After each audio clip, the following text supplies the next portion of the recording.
plantearles ahora para el arranque un tema que tiene que ver con el medio ambiente o el ambiente sustentable, como se le dice ahora, el cambio climático, los gases de efecto invernadero y seguramente Los mitos. Los mitos y no tan mitos, porque seguramente cuando uno habla del consumo de carne, ¿no?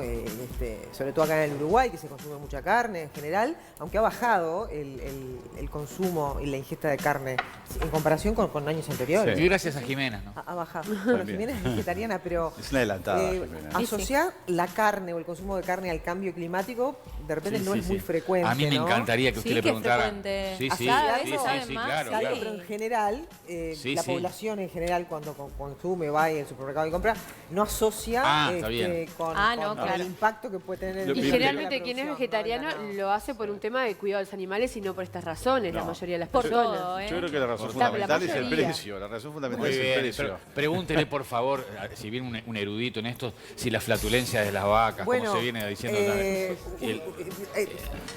Usted trabaja en este programa, ¿verdad? Sí. ¿Sabe quién viene? Por eso me adelanto. Por eso me adelanto y le tiro así como de cabeza. Ramón Méndez. ¿Cómo le me va, encantaría. Ramón? ¿Cómo anda? Bienvenido. Gracias por venir, porque a raíz de esta comunicación que hace Naciones Unidas respecto al llamamiento a no consumir carne por los efectos en el cambio climático, por la emisión de gases de efecto invernadero y bueno, la reacción de Uruguay ante esta carta de rechazo a estas afirmaciones y bueno, allí se salió en defensa diciendo que Uruguay hace un manejo sustentable de su ganado y todo lo demás. Nos gustaba entender un poco en qué términos está el Uruguay a escala mundial, ¿no? Porque claro. ¿Qué tanto coincide el impacto de un país tan chiquito como el nuestro en el cambio climático? Uno puede pensar en los Estados Unidos, donde de repente las emisiones están en el top, ¿no? De las emisiones de gases de efecto invernadero. Entonces, yo te he escuchado decir muchas veces a vos que las mayores emisiones de los gases de efecto invernadero se deben al metano que proviene precisamente de la actividad ganadera. ¿Cómo estamos parados? En Uruguay. En Uruguay. Es decir, en el mundo, sin duda, cerca del 70 y pico, cerca del 80% de la responsabilidad del calentamiento global, del cambio climático, viene del sector energético, en general. De cuando producimos electricidad, cuando usamos carbón, cuando usamos petróleo, cuando usamos gas natural. Ahí está el centro de las emisiones que hacemos los hombres para calentar el planeta involuntariamente, naturalmente. En Uruguay, en cambio, como tenemos a su vez una matriz energética que es muy renovable, que no tiene emisiones, pero además, claro, tenemos 4 vaquitas por habitante. Y las vacas emiten metano, efectivamente. Y el metano es uno de los gases que produce el efecto invernadero. Entonces, nuestro país, a diferencia del resto del mundo, la dificultad que tenemos es que contribuimos al cambio climático con las vacas y no como lo hace el resto del mundo. Claro. Ahora, si lo vemos globalmente, Uruguay, ¿cuánto impacta en el cambio climático? Muy poquito. Menos del 0,1%, para tener una idea. O sea, de cada 1000 cosas que ocurren en el mundo, Uruguay es responsable de una o menos de una en relación al cambio climático. Ahora, el tema central aquí, me parece, es que nuestros consumidores principales, es decir, aquellos a los países a los cuales les vendemos nuestros productos, en particular nuestra carne, tienen el ojo puesto en el cambio climático muchísimo más que lo hacemos nosotros. Entonces, a ellos sí les importa lo que están comprando, lo que están importando, con qué huella climática se generó, es decir, qué huella dejó en el clima de la Tierra para producir lo que algunos países le están tratando de vender. Claro, y en la materia de huella, Uruguay está trabajando bien, es decir, se está trabajando... A mí me gustó el comunicado de Cancillería, creo que se desaprovecharon algunas oportunidades. ¿Sí? ¿Cuáles? En particular, habíamos trabajado nosotros mucho cuando se generó el Acuerdo de París, el Acuerdo Climático del París, año 2015, en tratar de explicar por qué las emisiones de nuestras vacas no tienen el efecto que de alguna forma se dice. Bien. Y eso no fue aprovechado. Porque hablan de la pradera natural, claro, hablan de otras cosas que están bien. Del manejo, claro. Pero de repente no ese aspecto. Claro, o sea, el grueso de la afirmación del tuit que hacía Naciones Unidas hablaba de algo que es difícil creer que hayan podido escribir una cosa así. Lo borraron ese tuit, no sé si ustedes lo borraron porque realmente tenía un error profundo. Decía, en el mundo la producción de carne vacuna tiene más efecto que la industria del petróleo. Y es propio de la ONU, puede manifestarse, me parece medio raro. A mí me llamó mucho la atención, pero lo que sucede muchas veces es que esos tweets no siempre los manejan el community manager. Fue el community manager que acaso pero en realidad, pero fue un community manager sin ninguna duda, que después lo bajaron, ¿no? Naciones Unidas tiene una trazabilidad mundial, ¿no? Claro. Y nos compete a todos. Y la respuesta justamente del Uruguay, en referencia a esa comparación con la industria petrolera, es, dice, las comparaciones simplistas y aisladas del impacto ambiental de las diferentes actividades solo lleva a la confusión y parecen responder a movimientos activistas e intereses poco transparentes. ¿Eso es así? ¿Hay una movida más allá de lo real o de las razones científicas que haya frente a todas estas opiniones un interés por los movimientos Porque sociales? suena grueso comparar las emisiones del ganado con la del petróleo, ¿no? Exacto. Sí, o sea, evidentemente hay intereses y hay intereses de alguna forma basados en que nosotros nuevamente a los consumidores no lo podemos cambiar. Cualquiera que tiene un negocio sabe que tiene que tratar de atender la voluntad de su cliente, de su consumidor, y no tratar de seguir para adelante con lo que tiene sin importarle lo que piensa el que le va a comprar algo. Bueno, esto nosotros lo tenemos que hacer. Efectivamente, en el mundo cada vez más van a aparecer lo que llaman las barreras pararancelarias vinculadas al cambio climático. ¿Esto qué quiere decir? Yo soy un país europeo que hago todos esfuerzos para reducir las emisiones que provocan el cambio del clima. Pero un país al cual yo le estoy comprando cosas no hace lo mismo. Claro. Entonces digo, no, yo a vos no te compro, le compro a otro que hace las cosas bien. Y esto va a tener en el mundo un impacto inevitablemente mayor en la próxima década. Decías que es incomparable con el petróleo, pero ¿se puede comparar con algo como Sí, para claro, hacerlo más tangible? Sí, a ver, por decirlo de alguna forma, globalmente en el mundo, la producción de carne globalmente impacta sobre el cambio climático la centésima parte de lo que impacta la industria del petróleo, del carbón. La centésima parte. Es la centésima parte. Pero, ¿qué es lo que pasa? Nuevamente, los consumidores son los consumidores. Como es el dicho popular, el cliente siempre tiene la razón. Y hoy en día, ¿qué es lo que se está generando? Carne sintética. Claro. Una hamburguesa. No está mal, no estaba mal. Bueno, una hamburguesa. No estaba mal la hamburguesa. probaste? Sí, no estaba mal. Los consumidores, los expertos, lo que dicen es que el gusto es bastante indistinguible en relación a la hamburguesa natural. Y hace 10 años salía $200 una hamburguesa, hoy sale 20. Sí. Entonces, el ritmo al cual se va transformando la ciencia, en definitiva, la tecnología, la capacidad de hacer cosas, nos hackean a nosotros como país. Porque lo que hicimos durante 150 años, en los próximos 10 años, no los próximos 150, ni es futurismo, es realmente en tiempos muy cortos, bueno, vamos a estar justamente muy hackeados en relación a nuestra forma tradicional de producir, de generar nuestra riqueza, porque los consumidores van cambiando, porque los efectos de producir de una cierta manera se van sintiendo y porque hay alternativas para generar el mismo efecto sobre el... ¿Qué es hacer las cosas bien? O sea, nos van a estar mirando, ¿qué sería hacer las cosas bueno, bien? en particular... O sea, porque acá los componentes, ¿cuáles son? La deforestación, el estiércol, ¿cómo se descompone eso y qué sería hacer las cosas bien? A ver, hay un tema que es ineludible, que es por qué las vacas emiten metano. Y eso es muy difícil transformarlo. Claro, estuve en un laboratorio en Nueva Zelanda, donde tienen vacas metidas adentro de unas cajas, ahora el INEA lo va a hacer también aquí, para tratar de ver cuánto emite en función de ciertas vacunas que le dan, en función del cambio de alimentación. Pero es muy difícil, porque ese proceso a la naturaleza les llevó millones de años desarrollar. Las vacas en su proceso de digestión generan metano, es natural.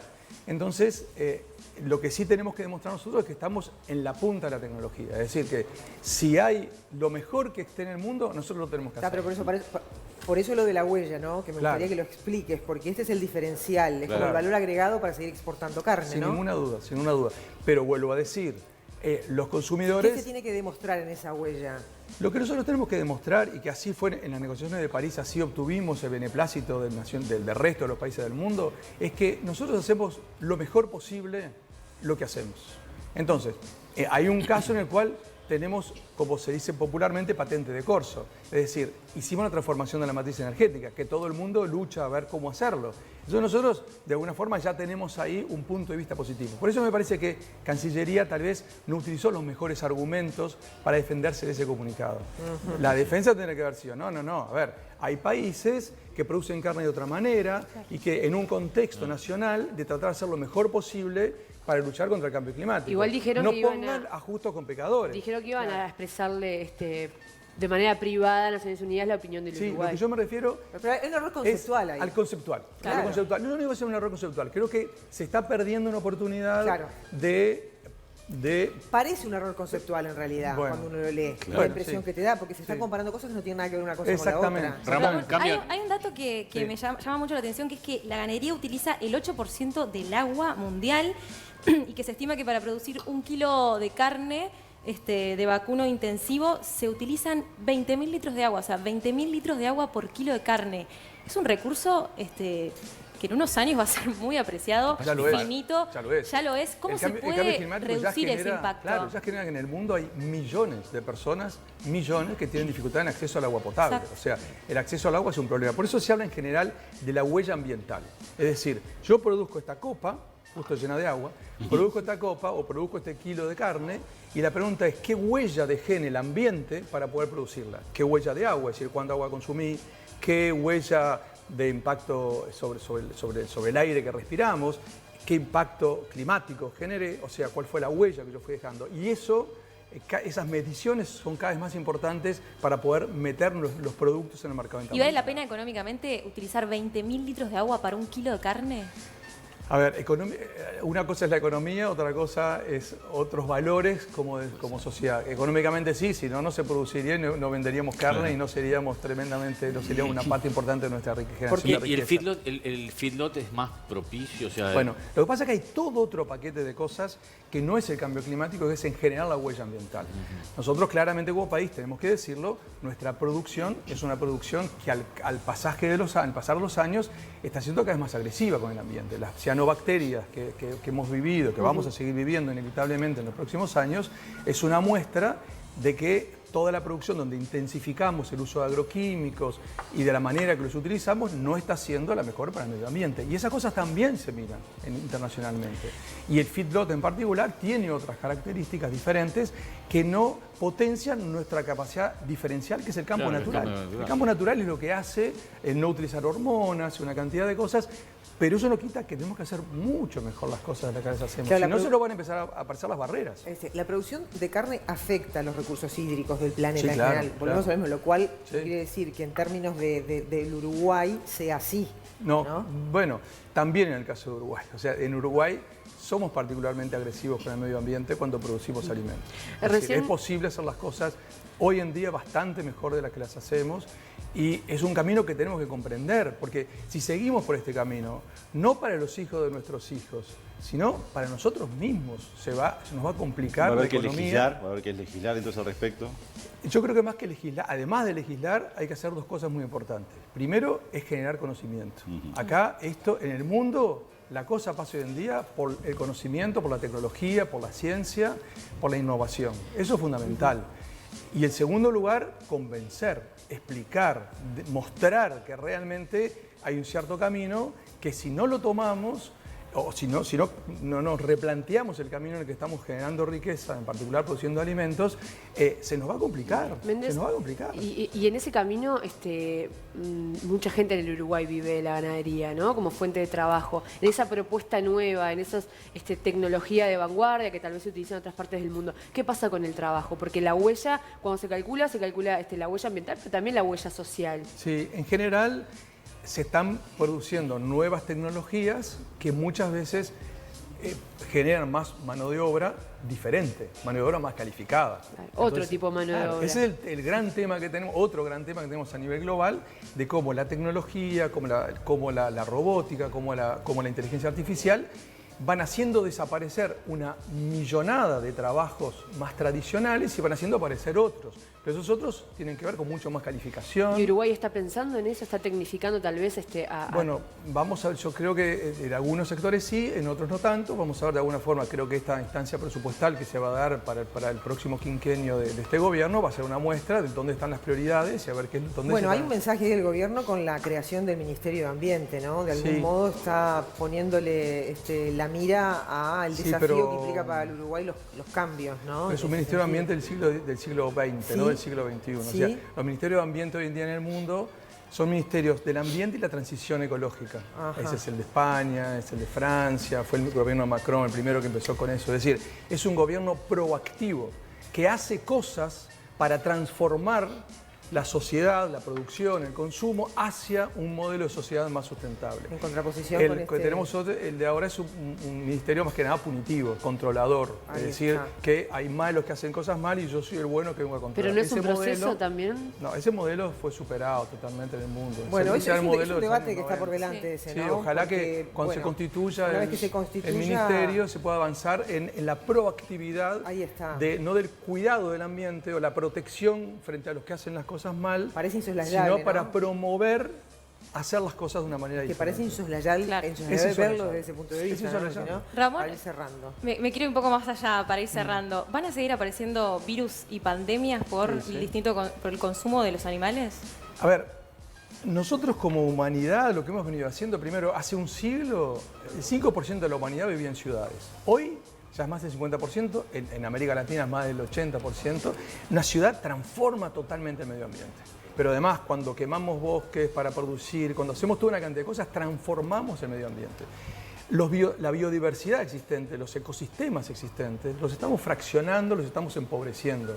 Y eso hace que los sistemas biológicos que vivían con un determinado equilibrio los estamos rompiendo. Claro. Entonces, virus que estaban en un determinado portador que no era dañino para él, al romper cadenas, al eliminar protecciones, barreras entre las diferentes especies animales, ahí se empiezan a producir ese tipo de cosas. Obviamente, lo del murciélago es un detalle. Es un plus nuestro, ¿no? O sea, las carnes nuestras tienen ese plus que van a tener ese pedigree de ser una ganadería. Pero donde... tenemos que mantenerlo. Si no hacemos un esfuerzo importante para que efectivamente sea así, nos vamos a transformar, o nos hemos transformado de alguna manera, en uno más del cuadro de los que juega mal. Y la pregunta Somos la peor plaga, ¿no?